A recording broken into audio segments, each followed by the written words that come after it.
আমরা যে কুরবানির পশুটা যখন জবেহ করি, ফাতেমা রাদিয়াল্লাহু তাআলা আনহা, ওনাকে আল্লাহ রাসূল সাল্লাল্লাহু আলাইহি ওয়াসাল্লাম বলেছেন, ফাতেমা তুমি যখন কুরবানি করো, তোমার কুরবানির পশুটা রক্ত যখন এক ফোঁটা জমিনে পড়ে, এই জমিনে এক ফোঁটা রক্ত পড়ার আগে তোমার জীবনের পিছনের জীবনে যত গুনাহ আছে আল্লাহ তাআলা সমস্ত গুনাহ ক্ষমা করে দেয়।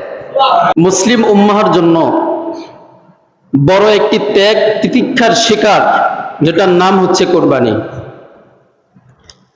যে কুরবানি আল্লাহ রাব্বুল আলামিন হযরত ইব্রাহিম আলাইহিস সালামের সন্তান হযরত ইসমাঈল আলাইহিস সালামের মাধ্যমে আল্লাহ তাআলা আমাদেরকে একটা ঐতিহাসিক বিষয় এখানে শিক্ষা দিয়েছেন, যেটি আমাদের বেলায় যদি হতো, ইব্রাহিম আলাইহিস সালাম যে পরীক্ষাটা দিয়েছেন, সন্তানের স্যাক্রিফাইস করেছেন, এটা যদি আমাদের বেলায় হতো আমরা কখনোই এটাই পাশ করতে পারতাম না। পারতাম? কথা বলেন, পারতাম? মুহাম্মদ রাসূলুল্লাহ সাল্লাল্লাহু আলাইহি ওয়াসাল্লাম যখন দ্বীনের দাওয়াত দিতে গিয়ে মানুষদেরকে আহ্বান করতে করতে ক্লান্ত হয়ে পড়েছেন, যখন তার উপরে নির্যাতন নিপীড়ন একটা পর্যায়ে তিনি ভেঙে পড়লেন, আল্লাহ রাব্বুল আলামিন আমাদের নবী মুহাম্মদ রাসূলুল্লাহ সাল্লাল্লাহু আলাইহি ওয়াসাল্লামকে সান্ত্বনা দিয়ে বলতেছেন, নবী আপনি যে কষ্ট করতেছেন, আপনার উপরে যেই স্টিম রোলার, আপনার উপরে যে নির্যাতন নিপীড়ন চালানো হচ্ছে, এরকমের অত্যাচার নিপীড়ন, এরকমের অনেকগুলো পরীক্ষা আপনার পিতা ইব্রাহিম আলাইহিস সালামকেও আমি নিয়েছি। প্রত্যেকটা পরীক্ষায় ইব্রাহিম আলাইহিস সালাম ফার্স্ট ক্লাস ফার্স্ট হয়েছে। সুবহানাল্লাহ। আল্লাহ রাব্বুল আলামিন কুরআনুল কারীমের মধ্যে বলেন, وَإِذِ ابْتَلَى إِبْرَاهِيمَ رَبُّهُ بِكَلِمَاتٍ فَأَتَمَّهُنَّ قَالَ إِنِّي جَاعِلُكَ لِلنَّاسِ إِمَامًا। আল্লাহ রাব্বুল আলামিন বলেন, আমি ইব্রাহিম আলাইহিস সালামকে যতগুলো পরীক্ষা আমি আল্লাহ তাআলা নিয়েছি, প্রত্যেকটা পরীক্ষা আমার ইব্রাহিম ফার্স্ট ক্লাস ফার্স্ট হয়ে পাস করেছেন। এই পরীক্ষাগুলো ইব্রাহিম পাস করার কারণে আমি আল্লাহ তাআলা ইব্রাহিমকে গোটা দুনিয়ার মানুষদের নেতা বানায়া পাঠাইলাম। বলেন সুবহানাল্লাহ।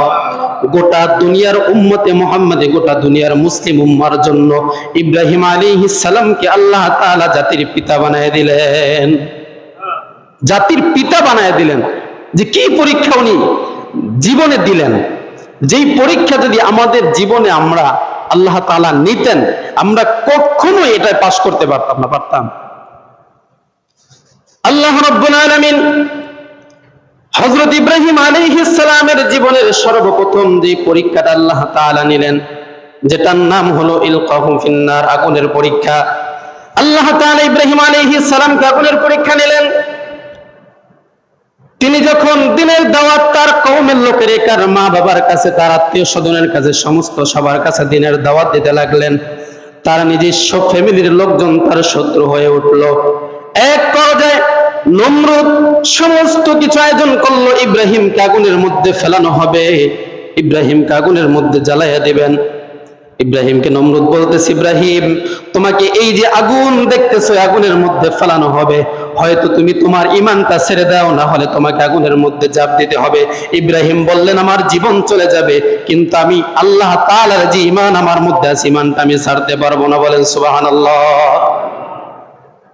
আমাদেরকে যদি বলা হয় যে পিসের মধ্যে বন্দুক রাখা আছে, যদি এই জিনিসটা করো তো ভালো, আর যদি না করো তো পিছন থেকে বন্দুক দিয়ে গুলি করে একবার ঝাঁঝরা করে দিব, আমরা বলবো গুলি করেন না, যা বলেন তাই করব।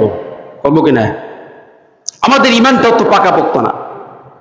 ইব্রাহিম আলাইহিস সালামকে আগুনের মধ্যে ফেলানো হলো।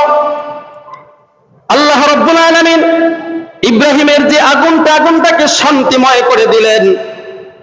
আম্মা জানা আয়েশা সিদ্দিকা রাদিয়াল্লাহু তাআলা আনহা নবীজিকে জিজ্ঞাসা করলেন, ইয়া রাসূলুল্লাহ, হাবিবাল্লাহ, জান্নাতের মধ্যে জান্নাতের পোশাক সর্বপ্রথম কাকে পরানো হবে? নবীজি সাল্লাল্লাহু আলাইহি ওয়াসাল্লাম বললেন, আয়েশা রে, জান্নাতের যে পোশাকটা আছে সর্বপ্রথম আমি রাসূলুল্লাহকে জান্নাতের পোশাকটা দেওয়া হবে। কিন্তু আয়েশা জানেন এই জান্নাতের পোশাকটা আমি রাসূল সর্বপ্রথম পরব না। ইয়া রাসূলুল্লাহ, কেন আপনি পরবেন না?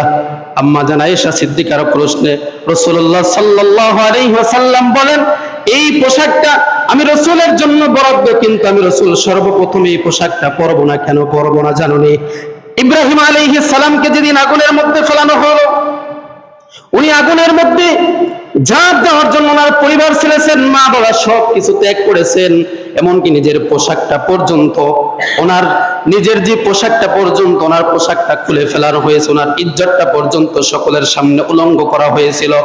ওই দিন আল্লাহ রাব্বুল আলামিন ইব্রাহিম আলাইহিস সালামকে সান্ত্বনা দেওয়ার জন্য আল্লাহ তাআলা ইব্রাহিম আলাইহিস সালামকে বলছিলেন, ওই যে জান্নাতের পোশাকটা আমি রাসূলের জন্য সর্বপ্রথম বরাদ্দ, কিন্তু ইব্রাহিম আলাইহিস সালামের পোশাকটা খোলার কারণে কিয়ামতের দিন সমস্ত মানুষের সামনে আনুষ্ঠানিকতা ভাবে ইব্রাহিম আলাইহিস সালামকে জান্নাতি পোশাকটা আল্লাহ তাআলা পরায় দিবেন। রাসূলের জন্য বরাদ্দ জান্নাতের পোশাক সর্বপ্রথম, কিন্তু এটা আল্লাহ তাআলা ইব্রাহিম আলাইহিস সালামকে পরায় দিবেন। যেহেতু ইব্রাহিম আলাইহিস সালাম যখন আগুনের মধ্যে ঝাঁপ দেন, তখন তার পোশাকটা, শরীরের পোশাকটা পর্যন্ত খুলে ফেলানো হয়েছিল সমস্ত মানুষের সামনে। লজ্জা পাইছে না? এজন্য আল্লাহ তাআলা কিয়ামতের দিন সমস্ত মানুষের সামনে আনুষ্ঠানিকতার মাধ্যমে ওনাকে জান্নাতি পোশাক পরায় দিবেন। সুবহানাল্লাহ। আগুনের পরীক্ষা ইব্রাহিম আলাইহিস সালামকে নেওয়া হলো। আগুনের পরীক্ষাটা যখন নেওয়া হলো, ইব্রাহিম আলাইহিস সালাম আগুনের পরীক্ষায় পাশ করলেন। এরপরে আল্লাহ রাব্বুল আলামিন ইব্রাহিম আলাইহিস সালামকে দ্বিতীয়বার আবার পরীক্ষা নিলেন। ইব্রাহিম আলাইহিস সালামকে আল্লাহ তাআলা বললেন, তোমার যে সন্তান আর তোমার স্ত্রী হাজারকে তুমি ওই যে মক্কার ধুধু প্রান্তরে মরুভূমির মধ্যে রেখে আসো। আমাদেরকে যদি বলা হয় আমাদের পরিবার পরিজনকে মক্কার কোনো একটা মরুভূমির মধ্যে রেখে আসো, আমরা কি কখনো পারবো নাকি? পারবো না। ইব্রাহিম আলাইহিস সালামকে আল্লাহ তাআলা বললেন, তোমার কলিজার টুকরা সন্তান আর তোমার প্রিয়তমা স্ত্রীকে তুমি মক্কার ধুধু প্রান্তরে তুমি রেখে আসো, যেখানে কোনো মানুষ নাই, প্রাণী নাই, কোনো জনমানব শূন্যহীন একটা জায়গায় ওখানে তুমি রেখে আসো। আল্লাহ তাআলার অর্ডার দেওয়া মাত্র ইব্রাহিম আলাইহিস সালাম আর দেরি করলেন না। ইব্রাহিম আলাইহিস সালাম সাথে সাথে তার সন্তান আর স্ত্রীকে মক্কা ধুধু প্রান্তরে মরুভূমির মধ্যে রেখে আসলেন। রেখে আসার সময় স্ত্রী বারবার স্বামীর দিকে তাকাচ্ছেন আর বলতেছেন, স্বামী আমার, আমাকে যে আপনি এখানে রেখে যাচ্ছেন, আমার কাছে মাত্র অল্প কিছু খেজুর আর একটা পাত্রে অল্প কিছু পানি আমার কাছে আছে, কিছুদিন পর তো আমার কাছে পানিও শেষ হয়ে যাবে, আমার কাছে যে খাবারটা খেজুরটা আছে এটাও শেষ হয়ে যাবে। এখানে কোনো দোকান নাই, মানুষ নাই, কোনো মানুষের আবাদস্থল নাই, এখানে কি আমাকে সাহায্য করবেন? আপনি যে আমাকে এখানে রেখে যাচ্ছেন, কার কথায় কার ইশারায় রেখে যাচ্ছেন? ইব্রাহিম আলাইহিস সালাম আসমানের দিকে আঙ্গুল ইশারা করে বললেন, আল্লাহ তাআলার হুকুমে আমি রেখে যাচ্ছি। হাজার বলতেছেন, স্বামী আমার, আপনি একটা কথা জেনে রাখেন, যে আল্লাহ তাআলা আপনাকে হুকুম করেছেন আমাকে এখানে রাখার জন্য, ওই আল্লাহ তাআলার উপরে আমি বিশ্বাস করি যে আল্লাহ তাআলা এখানে আমাকে রেখে যাচ্ছেন, যে আল্লাহ তাআলা আমাকে একটা সন্তান দান করেছেন, ওই আল্লাহ তাআলার উপরে আমার এতটুকু বিশ্বাস রয়েছেন, দুনিয়ার কোনো মানুষের প্রয়োজন নাই, দুনিয়ার কোনো ঘর বাড়ির প্রয়োজন নাই, এখানে কোনো মানুষ নাই, কোনো প্রাণী নাই, কিন্তু আল্লাহ রাব্বুল আলামিন এখানেও আমার ঠিক খাবারের ব্যবস্থা করে দিবেন। বলেন সুবহানাল্লাহ। তার বিশ্বাস আছিল। আমাদের বিশ্বাস এতটুকু পর্যন্ত নাই যে এই ইবাদত করলে বা নামাজের মাধ্যমে আল্লাহ তাআলার পক্ষ থেকে সাহায্য আসবে, এতটুকু বিশ্বাস আমাদের নাই। আছে? রাসূলের একটা সুন্নাত ছিল, সমস্ত আম্বিয়া আলাইহিমুস সালামের একটা সুন্নাত ছিল যে যখনই তারা কোনো বিপদে পড়তো, যখনই তারা কোনো পেরেশানিতে পড়তো, সাথে সাথে নামাজ দাঁড়ায় যেত। আমরা যখনই কোনো সমস্যায় পড়ি, নামাজে কি দাঁড়াই? নামাজে দাঁড়াই না আমরা। আমরা যখনই কোনো সমস্যায় পড়ি চলে যাই মেম্বার চেয়ারম্যানের কাছে, চলে যাই যার কাছে ক্ষমতা আছে সমাজের মধ্যে, যেই ব্যক্তি ক্ষমতাসীন ওই ব্যক্তির কাছে চলে যাই। আল্লাহ তাআলার কাছে কখনো সাহায্য আমরা চাই না। কিন্তু নবীজির সুন্নাত ছিল যখনই কোনো তারা সমস্যার মধ্যে পড়ে যেত তখনই সাথে সাথে নামাজ আদায় করে আল্লাহ তাআলার কাছে সাহায্য চাইতো, আর আল্লাহ তাআলা গায়বী ভাবে তাদেরকে সাহায্য করে দিতেন। বলেন সুবহানাল্লাহ।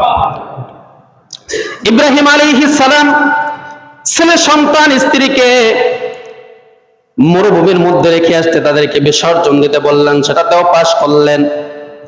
এরপরে আল্লাহ তাআলা ইব্রাহিম আলাইহিস সালামকে বললেন, ইব্রাহিম আলাইহিস সালামের সন্তান হয় না। এক পর্যায়ে ওনার বয়স যখন ৮৬ বছর, ৮৬ বছর বয়সে আল্লাহ তাআলা তাকে একটি ফুটফুটে সন্তান দান করলেন, ছেলে সন্তান। কয় বছর বয়সে? ৮৬ বছর বয়সে। আপনাদের এই মেঘনা থানার মধ্যে কারো ৮৬ বছর বয়স হয়েছে নি? হয়েছে? হয় নাই। কিন্তু আল্লাহ তাআলা এটা বুঝাইছেন যে আমি চাইলে ৮৬ বছর না ১০০ বছরেও দিতে পারি, ঠিক কিনা? এটা কে দিতে পারে? শুধুমাত্র আল্লাহ তাআলা দিতে পারে। কোন মানুষের হাতে ক্ষমতা নাই সন্তান দেওয়ার মতো, ঠিক কিনা? দিতে পারে কে? আল্লাহ। ইব্রাহিম আলাইহিস সালামকে ৮৬ বছর বয়সে, ৮৬ বছর বয়স যার, তিনি কি যুবক নাকি বুড়া হয়ে গেছে, বৃদ্ধা হয়ে গেছে? বলেন, বৃদ্ধা মানুষ, ৮৬ বছর বয়স। এই বয়সে যদি একটা সন্তান হয়, এই সন্তানের জন্য মায়া বেশি না কম? আমাদের বয়স তো এর মধ্যে আমাদের ছেলে সন্তানের জন্য এত মায়া যেটা কাউকে বোঝানো যাবে না, বলে বোঝানো যাবে না, ঠিক কিনা? ইব্রাহিম আলাইহিস সালাম ৮৬ বছর বয়সে আল্লাহ তাআলা যে সন্তানটা দান করলেন, আল্লাহ তাআলা দেখতে চাইলেন যে এই বৃদ্ধা বয়সে যে ইব্রাহিম আলাইহিস সালামকে আমি একটা সন্তান দান করলাম, এই সন্তানের জন্য মায়া বেশি নাকি আমি আল্লাহ তাআলার জন্য মায়া বেশি? আল্লাহ তাআলা ইব্রাহিম আলাইহিস সালামকে পরীক্ষা নেওয়ার জন্য বললেন সন্তান। ইব্রাহিম আলাইহিস সালামকে বললেন, তোমার কলিজার টুকরা সন্তানকে আমার রাস্তায় কুরবানি করে দাও, জবাই করে দাও। আমাদেরকে যদি বলা হয় আমাদের কলিজার টুকরা সন্তানকে জবে করে আল্লাহ তাআলার নৈকট্য অর্জন করে ইবাদত করো, আমরা এটা কখনোই পারবো না। পারবো নাকি? কি কোন পারবো? কলিজার টুকরা সন্তানকে জবাই করতে পারবো? আরে অনেক মানুষ আছে যারা এই কুরবানির সময় নিজের পশু নিজে লালিত পালিত করে, নিজের চাকে। এই লালন পালন করা পশু জবাই করা, সেটাও তো তিনি দেখতে পারেন। অনেক মানুষ আছে না? তো নিজের কলিজার টুকরো সন্তান জবেহ করা নিজ হাতে, এটা কিভাবে সম্ভব? আল্লাহ রাব্বুল আলামিন ইব্রাহিম আলাইহিস সালামকে বললেন, সাথে সাথে ইব্রাহিম আলাইহিস সালাম রেডি হয়ে গেলেন। ইব্রাহিম আলাইহিস সালাম স্বপ্ন দেখলেন, আমার রাস্তায় কোরবানি করান তোমার প্রিয় বস্তুটাকে। ইব্রাহিম আলাইহিস সালাম ওনার ১০০ লাল উট কোরবানি করলেন। তিনি আবারও স্বপ্ন দেখলেন, তোমার প্রিয় বস্তুটাকে আল্লাহ তাআলার রাস্তায় কোরবানি করো। আবার উনি উট কোরবানি করলেন, কাজ হয় না। আবারও স্বপ্নে দেখলেন, তোমার প্রিয় বস্তুটাকে কোরবানি করে দাও। আবার উনি স্বপ্ন দেখলেন, আবারও কোরবানি করলেন। কিন্তু এরপরেও যখন দেখেন, উনি এবার বুঝে গেছেন এই দুনিয়ার মধ্যে আমার সম্পদ যা কিছু আছে সবচেয়ে আমার কাছে প্রিয় হলো আমার কলেজার টুকরা সন্তান ইসমাইল। আর ইসমাইল আলাইহিস সালামকে দুনিয়ার মধ্যে জীবিত রাখা আল্লাহ তাআলার জন্য ওয়াজিব। সুবহানাল্লাহ। কেন? এই ইসমাইল আলাইহিস সালামের বংশ থেকে একজন নবী আসবে, যেই নবীকে আল্লাহ তাআলা শ্রেষ্ঠতম রাসূল বানায়া দুনিয়ার মধ্যে পাঠাইছেন। সুবহানাল্লাহ। ইব্রাহিম আলাইহিস সালাম কলিজার টুকরা সন্তানের গলায় যখন ছুরি চালাইতে লাগলেন, আল্লাহ রাব্বুল আলামিন এই দৃশ্যটা দেখার পরে আল্লাহ রাব্বুল আলামিন ইব্রাহিম আলাইহিস সালামকে সান্ত্বনা দিয়ে বলেন, কদ সাদ্দাকাতার রুইয়া ইন্না কাযালিকা নাজিল মুহসিনিন। আমি ইব্রাহিম, আমি তোমার সন্তানকে কুরবানি করার জন্য বলেছি, কিন্তু তোমার সন্তান কুরবানি হয়ে যাবে এটা আমি আল্লাহ তাআলা কখনো চাই নাই। আমি চেয়েছি তোমার অন্তরটা, আমি ইব্রাহিম আমার তোমার অন্তরটা আমি আল্লাহ তাআলার জন্য মায়া বেশি নাকি তোমার সন্তানের জন্য মায়া বেশি, এই জিনিসটা দেখার জন্য আমি তোমাকে পরীক্ষা নিয়েছি। তুমি পরীক্ষায় পাশ করে ফেলেছো। বলেন সুবহানাল্লাহ। ইব্রাহিম এটাই পরীক্ষায় পাশ করে ফেলছেন। যেহেতু সন্তান কুরবানি দিতে বলছেন, তিনি সন্তানের গলায় কুরবানি চালাচ্ছেন, ছুরি চালাচ্ছেন। সন্তান জবে হলো না। এরপরে ইব্রাহিম আলাইহিস সালামকে আল্লাহ রাব্বুল আলামিন বললেন, তোমাকে যতটি পরীক্ষা নিয়েছি প্রত্যেকটা পরীক্ষায় তুমি পাস করেছো, এবার তোমাকে একটা অনেক বড় দায়িত্ব দেব, এই দায়িত্বটা তুমি পালন করতে পারবা কিনা? ইব্রাহিম আলাইহিস সালাম বলেন, লাব্বাইক আল্লাহ, পারবো। কি করতে হবে? আমাদের পূর্বের আলোচনায় আমরা বলছিলাম যে নূহ আলাইহিস সালামের যে বন্যা হয়েছিল, ওই বন্যার সময় আল্লাহ তাআলা যে পৃথিবীতে সর্বপ্রথম কাবাঘর বানাইছিলেন, এই কাবাঘরটা নূহ আলাইহিস সালামের বন্যার সময় আল্লাহ তাআলা এই কাবাঘরটাকে উঠাইয়া, এখান থেকে উঠাইয়া চতুর্থ আসমানে নিয়ে গেছিলেন। কই নিয়েছিলেন? চতুর্থ আসমানে নিয়েছিলেন। অতএব এই কাবা তো এখানে নাই, এখন কাবা পূর্ণ আবার নির্মাণ করতে হবে। এখানে অনেক ঘটনা, এই ঘটনাটা পরে বলবো। তো ইব্রাহিম আলাইহিস সালামকে আল্লাহ তাআলা আবার বললেন যে এই যে আমি একটা ঘর বানাইছি মানুষের জন্য, ইবাদত করার জন্য, ইন্না আউওয়ালা বাইতি উযিআ লিন-নাস, মানুষের ইবাদত করার জন্য আমি যে একটা ঘর বানাইছি, এই ঘরটাকে তুমি আবার পুনঃ নির্মাণ করার জন্য আল্লাহ তাআলা ইব্রাহিম আলাইহিস সালামকে বললেন। ইব্রাহিম আলাইহিস সালাম বললেন, আল্লাহ, পারবো, কোনো সমস্যা নাই। ইব্রাহিম আলাইহিস সালাম তার সন্তান ইসমাইল আলাইহিস সালাম বাপ বেটা মিলে মসজিদ বানানো শুরু করছেন। কাবা ঘর পৃথিবীর সর্বশ্রেষ্ঠ ঘর, যে ঘর গোটা দুনিয়ার সমস্ত মানুষ সামনে রেখে শুধুমাত্র তাওয়াফ করে, তাকায় থাকলেও সওয়াব দেয় আল্লাহ রাব্বুল আলামিন। এই ঘরটা ইব্রাহিম আলাইহিস সালাম তার সন্তান ইসমাইল আলাইহিস সালাম বাপ বেটা মিলে পাথর কেটে কেটে এরপর পৃথিবীর সর্বশ্রেষ্ঠ ঘরটি ওনারা দুই বাপ বেটা মিলে ঘরটি নির্মাণ করতে লাগলেন। ঘর নির্মাণ করতে করতে পাথর একটার পর একটা সাজায় দিতে দিতে একটা পর্যায়ে চলে আসলো, ইব্রাহিমের হাতের নাগালের উপরে চলে গেল। এখন আর উনি হাতের নাগালে পায় না। আমরা যখন উঁচুতে কোনো একটা কাজ করতে যাই তখন আমরা মই বা সিঁড়ি ব্যবহার করি কিনা? এখন 5 তলা বা 10 তলায় উঠতে গেলে বিল্ডিং এর মধ্যে আমরা সিঁড়ির থেকে লিফট ব্যবহার করিনি? লিফটের মধ্যে আপনি উঠবেন, সুইচ দিবেন, আপনাকে যেই তলায় যাবেন ওই সুইচ দিবেন, 5 তলা 10 তলা আপনাকে নিয়ে যাবে, মুহূর্তের মধ্যে আপনি চলে যাবেন। ইব্রাহিম আলাইহিস সালাম আল্লাহ তাআলাকে বললেন, আল্লাহ তাআলা, আমি তো এখন আর পাথর নাগাল পাই না, কিভাবে বানাবো? আল্লাহ তাআলা একটা পাথর নির্ধারণ করে দিলেন। ইব্রাহিম আলাইহিস সালামকে বললেন, এই পাথরের উপরে আপনি দাঁড়ায়া থাকেন, এই পাথরটাকে আপনি যখন যেখানে নিতে যাবেন ওইখানে আপনাকে পাথর নিয়ে যাবে, আপনার আর কষ্ট হবে না। বলেন সুবহানাল্লাহ। পাথরটার নাম কি? মাকাম ইব্রাহিম।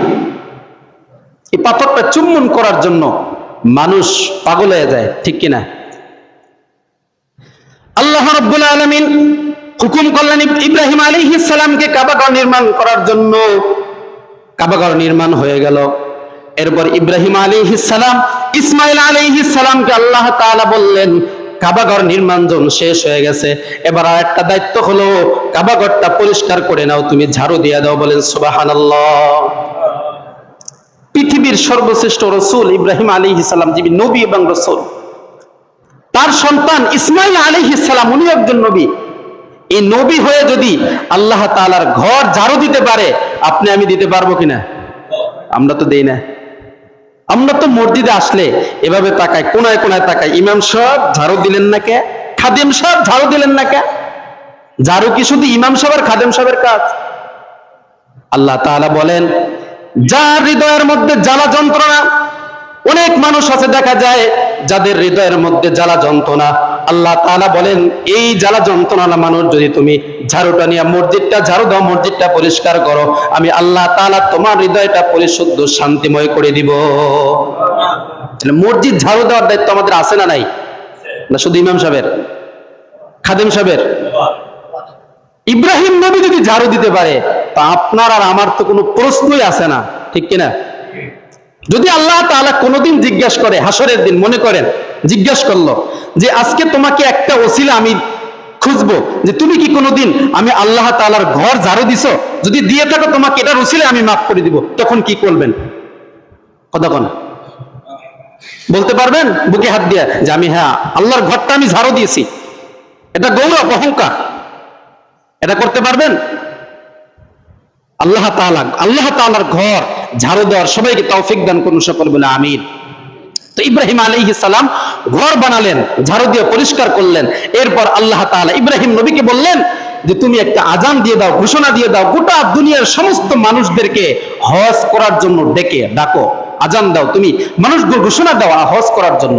ইব্রাহিম আলাইহিস সালাম বললেন, আল্লাহ এখানে তো কোনো মানুষ নাই, জন নাই, তো আমি আজান দিলে, এই ঘোষণা দিলে এটা কোন মানুষ শুনবে, কিভাবে শুনবে?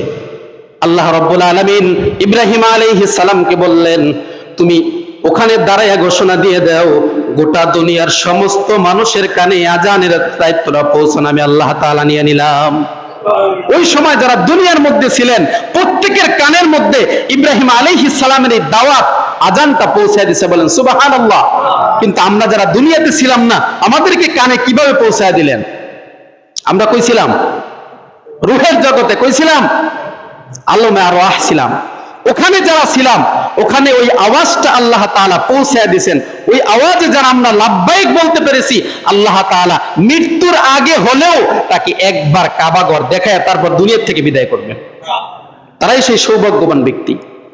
আল্লাহ তাআলা এই পরীক্ষাটা নিলেন, এটা ইব্রাহিম পাশ করে নিলেন। 6 নাম্বার, ইব্রাহিম আলাইহিস সালামকে আল্লাহ তাআলা সর্বশেষ বললেন, ইব্রাহিম যে কয়টা পরীক্ষা তোমাকে নিয়েছি সমস্ত পরীক্ষায় তুমি পাশ করলা, এবার তোমাকে একটা কঠিন পরীক্ষা দিতে হবে, এটা তুমি পারবা কিনা? ইব্রাহিম আলাইহিস সালাম আল্লাহ তাআলাকে বলেন, আল্লাহ আপনি হুকুম করেন, আমি চেষ্টা করব। বললেন তাহলে কিভাবে? ইব্রাহিম আলাইহিস সালামের বয়স যখন 80 বছর, আল্লাহ রাব্বুল আলামিন বললেন, ওনার হাতে একটা কুঠাল ছিল, কুঠাল চিনেননি? এই কুড়াল দিয়া ইব্রাহিম আলাইহিস সালামকে আল্লাহ তাআলা বললেন, এই কুড়ালটা দিয়া তুমি তোমার লজ্জাস্থানের যে বাড়তি চামড়াটা থাকে, এইটা তুমি নিজেরটা নিজে কর্তন করে সুন্নতে খতনা করে নাও, বলেন সুবহানাল্লাহ। 80 বছর বয়সে, বুঝেন যে কতটুকু স্যাক্রিফাইস উনি করেছেন ওনার জীবনে, যে 80 বছর বয়সে নিজেরটা নিজে সুন্নতে খতনা করেছেন আল্লাহ তাআলা। আমরাও তো আজকে আমাদের সন্তানদেরকে আমরা নিজেরা সহ সুন্নতে খতনা করাই কিনা? কিন্তু আমাদের সুন্নতের খতনাটা একটু ভিন্ন ধরনের হয়ে থাকে। কেমন? 3 দিন পর্যন্ত ঢাক আর ঢোল না বাজাইলে আমাদের সুন্নতের খতনা আদায় হয় না, ঠিক কিনা? হয়নি? বিয়ে তো কথাই নাই। বিয়ে যদি ঢোল আর ডেক না বাজে তাহলে বিয়ে হবে না। হবে? আরে আমরা হুজুররা তো আমাদের বিয়ে তো কোনোদিন ঢেক আর ডক্সি বাজে নাই, এজন্য কি আমাদের বিয়ে হয় নাই? কতক্ষণ আপনারা যে বাজান এমন দেখছেন, মৃত্যু পর্যন্ত যে কবরে যারা থাকে এই পর্যন্ত কাঁপে, মসজিদ কোন, ছোট বাচ্চা কোন, মানে এমন বিট দেয়, এটা আমরা প্রতিহত করতে পারি না। কিন্তু আমরা চাইলে পারি কিনা?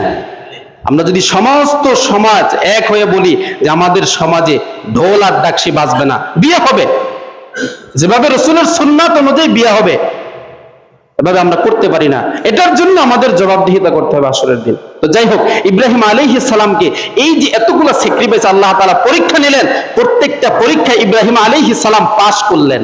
সম্মানিত উপস্থিতি, একটু সময় বেশি নিচ্ছি আমি। তো এবার এটা হলো ইব্রাহিম আলাইহিস সালামের পরীক্ষা। তো এর মধ্যে সবচেয়ে কঠিন পরীক্ষা হলো কুরবানি করা। তো এই কুরবানি ইব্রাহিম আলাইহিস সালামেরটা ছিল সন্তানের, কিন্তু আল্লাহ তাআলা আমাদেরকে সন্তান না দিয়া অর্থের উপরে কুরবানিটা করতে বললেন, যে আমাদের যে সমর্থবান যারা আছি, এই সমর্থবানরা যারা তাদের সাধ্য মতো কি করে, কুরবানি করে। এই কুরবানির ফজিলত এত বেশি, আল্লাহ রাসূল সাল্লাল্লাহু আলাইহি ওয়াসাল্লাম মদিনাতে 10 বছর ছিলেন, 10 বছরের কোন বছর উনি কুরবানি সারান দেয় নাই, মানে করে নাই, এমন কোন রিওয়ায়াত নেই। মানে 10 বছর ছিলেন, 10 বছরই উনি কুরবানি করছেন। এর থেকে আর গুরুত্বপূর্ণ কিছু আছে? কথা কয় না? আল্লাহ রাসূলের থেকে গুরুত্বপূর্ণ কিছু আছে? আর কোন দলিল হাদিস লাগবে? উনি 10 বছরই কুরবানি করছেন। তাহলে আমাদের যারা আমরা সামর্থ্যবান, আমাদের কি কুরবানি করতে হবে কি হবে না? এবার আসি, কুরবানি করলে আমরা কি সওয়াব পাবো? এই যে আমরা অর্থ করি খাওয়াবো, যে হুজুর কুরবানি করব প্লাস গোশত খাবো সমান সমান, এরকমের। তো কুরবানিটা কার জন্য? আল্লাহ তাআলার জন্য। যে কুরবানিটা শুধুমাত্র কার জন্য? আল্লাহ তাআলার জন্য, কোনো মানুষকে দেখানোর জন্য না। আল্লাহ রাসূল সাল্লাল্লাহু আলাইহি ওয়াসাল্লাম সাহাবায়ে কেরামদেরকে বললেন, তোমরা যে পশু কুরবানি করো, এই পশুর শরীরে যতগুলো লোম থাকে, এই লোম সমপরিমাণ সব তোমার আমল নামায় আল্লাহ তাআলা দেয়। তো সাহাবায়ে কেরাম বোঝার জন্য প্রশ্ন করলেন, ইয়া রাসূলুল্লাহ, ইয়া হাবিবাল্লাহ, যেই প্রাণীর শরীরে অনেক পশম থাকে, বলেন তো গরুর থেকেও ভেড়ার শরীরে পশম বেশি না কম? তো আল্লাহ রাসূল সাল্লাল্লাহু আলাইহি ওয়াসাল্লাম সাহাবায়ে কেরামের উত্তরে বললেন, সাহাবায়ে কেরাম তোমরা জেনে রাখো, এর থেকেও যদি কোনো প্রাণীতে অধিক পরিমাণ পশম থাকে, এই সম পরিমাণ পশম আল্লাহ তাআলা তার আমল নামায় এই নেক দান করেন। এরপর তাহলে কোরবানি করা লাগবে কিনা? কার জন্য? মানুষকে দেখানোর জন্য? গোস্ত খাওয়ার জন্য? জামাই কি বলবে? বিয়ে বাড়ির থেকে কি বলবে? নতুন আত্মীয় করছি, ছেলে সন্তান বিদেশ থাকে, যদি কোরবানি না দেয় কি বলবে? এরকমের কিছু বলেন? একমাত্র কার জন্য? আল্লাহ, লিল্লাহি রাব্বিল আলামিন, শুধুমাত্র আল্লাহ তাআলার জন্য, কোনো মানুষকে দেখানোর জন্য না। এরপরে আল্লাহ তাআলা বললেন, কিয়ামতের দিন এই যে পশুটা আমরা কোরবানি দেই, এই পশুর শিং থাকে কিনা? শিং থাকে, খুরো থাকে, রক্ত থাকে, এই সমস্ত কিছু কিয়ামতের দিন ওই বান্দার কাছে গিয়ে হাজির হয়ে বান্দার পক্ষে সাক্ষী দিবেন। বান্দার পক্ষে কি করবেন? সাক্ষী দিবেন। এই হলো কুরবানির ফজিলত। তো কুরবানির যে আমরা যে করব, কুরবানির সময় মাসআলার ক্ষেত্রে একটা মাসআলা আমরা কমন জিজ্ঞাসা করি, হুজুর পশুটা যদি একটু লেজ কাটা হয়, একটু শিং ভাঙ্গা হয়, একটু খোঁড়াইয়া হাতে, একটু বেঁকা, তাহলে কি চলবো কিনা? এরা বলে কিনা? আচ্ছা, আমার প্রশ্ন আপনাদের কাছে, আচ্ছা বলেন, ছেলের বিয়ে বা মেয়ের বিয়ে আপনারা আস্তা গরু জবাই করে খাওয়ান না? এই সময় আপনারা গরু কিনতে গেলে গরুর লেজ বেঁকা, শিং ভাঙা, দাঁত উঠে নাই, খোঁড়াইয়া হাতে, এই গরু কিনেন? তো কুরবানি দিবেন আল্লাহ তাআলার জন্য, সম্পদ দিছে আল্লাহ, এই সময় কেন খোঁড়া আর ঠ্যাং বেঁকা, কান বেঁকা এদিকে দেখেন? ভালো গরু কি দেখেন না? কথা কন না? এরপরে যদি আপনি না পান, এ মাসালা কখন? যখন আপনি কোথাও কোনো ভালো গরুর সন্ধান না পান, কিন্তু একটা গরু আছে যার শিংটা ভাঙ্গা বা একটা পাও খোঁড়ায় হাতে, এমন গরু পান, তখন তো মাসালা আসবে। এখন আমাদের সমাজে তো গরুর অভাব নাই, কথা কন না? এখন কি মাসালা আসবে? এখন তোর পানির অভাব নাই, এখন আপনার পানি আছে চতুর্দিকে, এরপরে যদি বলেন হুজুর তায়াম্মুম তো আমি করলে হবে কিনা? হবে। তো যাই হোক, ওদিকে না যায়। এজন্য আমরা কুরবানি করব সর্বশ্রেষ্ঠ পশু দিয়া, মানে যেই পশু দেখতে সবচেয়ে ভালো, সব কিছু দেখে এরপরে আমার হালাল টাকায় আমি কুরবানি করব, ঠিক কিনা? নাকি সুদের টাকায়, ঘুষের টাকায়, কিস্তি উঠাইয়া, লোন নিয়া? দেখেন, হালাল টাকায় কুরবানি করবেন আল্লাহ তাআলার জন্য। আপনার কুরবানির রক্তটা জমিনে পড়ার আগে আপনার কুরবানিটা আল্লাহ তাআলা কবুল করে নেবেন। আপনি তো কুরবানি করতেছেন, গোশত তো খাচ্ছেন, সবকিছুই করছেন, আল্লাহ তাআলা তো কিছুই নিচ্ছেন না, নাকি? আজ আজকে কি উদিত হবে।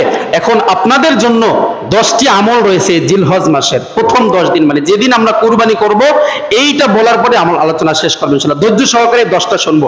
1 নাম্বার, জিলহজ মাসের চাঁদ যেদিনকে উদিত হবে, ওই দিন থেকে নিয়ে কুরবানির দিন পর্যন্ত যারা কুরবানি করার নিয়ত করেছেন, তারা নখ, চুল, তারপর মুছ, শরীরের অবঞ্চিত লোম এগুলা কাটবে না। মানে আজকে যা কাটার কেটে ফেলবেন, আগামী এই 10 দিন আর কাটবেন না। তাহলে কি হবে?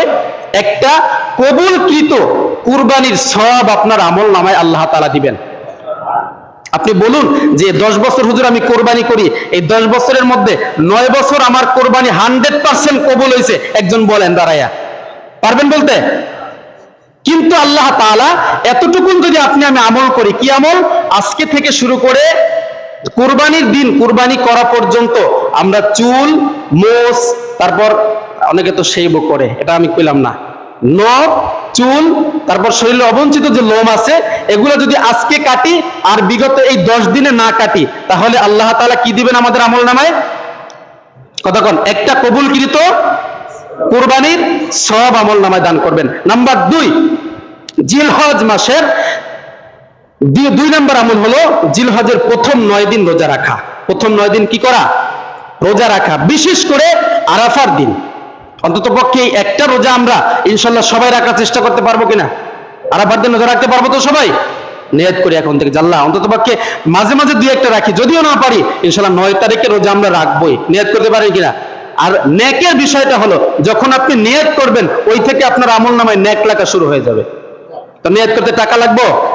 3 নাম্বার আমল, বেশি বেশি পরিমাণ আল্লাহ তাআলার জিকির করা। বেশি বেশি কি করা? আল্লাহ তাআলার জিকির করা। 4 নাম্বার, বেশি বেশি পরিমাণ তাকবীর পাঠ করা। কি করা? তাকবীর পাঠ করা। এরপর 5 নাম্বার, যত সম্ভব দান সদকা করা এই 10 দিন। কারণ এই 10 দিন যদি কোনো ব্যক্তি রোজা রাখে, কাটায়, আল্লাহ রাব্বুল আলামিন বলেন এক একটা রোজায় এক এক বছরের নফল রোজার সওয়াব তার আমলনামায় দেওয়া হবে। আর এই 10 দিন রাতে যদি আপনি 2 রাকাত করেও প্রতি রাতে তাহাজ্জুদ করেন, তার আপনার আমলনামায় 1 বছর নফল রাত ইবাদত করার সওয়াব আপনার আমলনামায় দেওয়া হবে। আল্লাহ তাআলার কাছে এই 10 দিনের আমলটা এত বেশি। আল্লাহ তাআলা সূরা ফাজরের মধ্যে বলেন ওয়াল ফাজর ওয়া লায়ালিন আশর, যে এই 10 দিনের গুরুত্ব আল্লাহ তাআলার কাছে এতটা বেশি। তো যত সম্ভব কি করা? দান সদকা করা। 6 নাম্বার, অবিরত আল্লাহ তাআলার কাছে দোয়া করতে থাকা। কি করা? কথা বলেন, কি করতে থাকা? দোয়া করতে থাকা। 7 নাম্বার, বেশি বেশি নফল ইবাদত করা। একটু সময় পেয়েছি, একটু নফল ইবাদত করে নেই। 8 নাম্বার, আন্তরিকভাবে তওবা করা। তওবা তো আন্তরিকভাবেও হয়, আবার আন্তরিক ছাড়াও হয়, হয় কিনা?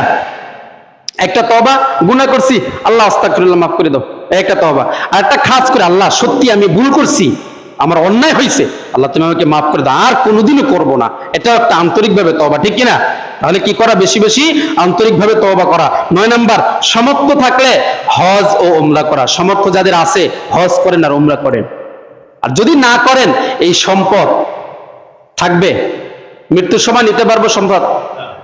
নিতে পারবো না। আপনি মরে দেখেন, আপনার মরার সাথে সাথে এমনও তো হাজারো প্রমাণ আছে, বাবার লাশ কবর না দেওয়া হয় নাই, কিন্তু সন্তানরা জমি আর অর্থ করে ভাগাভাগির জন্য বন্দুক আর রাইফেল নিয়ে দাঁড়ায়, আছে না? এজন্য আপনার সামর্থ্য আল্লাহ তাআলা দিয়েছে, শরীরে শক্তি আছে, আপনি হজ করে আসেন, একবার আল্লাহ তাআলা ঘরটা দেখে আসেন। 10 নাম্বার, সমর্থবান হলে পশু কিনে কোরবানি করা। পশু কিনে কি করা? কোরবানি করা। এজন্য আল্লাহ তাআলা যাদেরকে আমাদেরকে সামর্থ্য দান করছেন, আল্লাহ তাআলা যাতে আমাদের সবাইকে আল্লাহ তাআলার সন্তুষ্টির জন্য কোরবানি করতে পারে, আল্লাহ তাআলা এতটুকু তৌফিক আমাদের সকলকে দান করুন। সকলে বলে আসসালামু আলাইকুম ওয়া রাহমাতুল্লাহি ওয়া বারাকাতুহু। বামনা ইসলামিক মিডিয়ার পক্ষ থেকে সবাইকে জানাই শুভেচ্ছা। Bamna Islamic media YouTube channel ও ফেসবুক পেজকে লাইক, কমেন্ট, শেয়ার, সাবস্ক্রাইব করে সাথে থাকুন। Bamna Islamic media YouTube channel সত্যের পক্ষে অবিরাম পথ চলা।